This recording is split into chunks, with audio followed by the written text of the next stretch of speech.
ब्रह्मपुर में बीजेपी नेता तथा वरिष्ठ आईनजीवी पीतवास पंडा को गुलीमाड़। यह होची सबुठु ब्रेकिंग न्यूज। बीजेपी नेता पीतवास पंडा को गुलीमाड़। यह होची सबुठु बड़ खबर। गुलीमाड़ पीतवास मृत्यु होइतिबा सूचना मिली।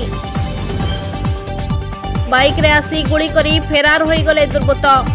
जहाँ सूचना आसुची ब्रह्मपुर ब्रह्मानगर में 2 राउंड गुलीमाड़ होइतिबा सूचना मिली। राति प्राय 10टारे गुलीमाड़ होइतिबा बेले गुलीमाड़र कारण अस्पष्ट रही। गुरुतर अवस्था ब्रह्मपुर बड़ मेडिकल ले भर्ती करा जायतिला। तांको अवस्था संकटापन्न थिबा बेले डाक्टर मृत घोषणा करिसेंती।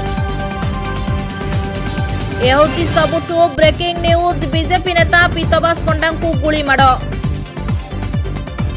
गुलीमाड़ बीजेपी नेता मृत्यु पर ब्रह्मपुर एमकेसीजी रे प्रबल भिड़ देखा देछि। बीजेपी नेता आईनजीवी माने मेडिकल ले पहुंची बेले मंत्री मेडिकल ले पहुंची जणाଯାଇଛି। ब्रह्मपुर विभूति शतपथी रिपोर्ट, जेएमजे न्यूज।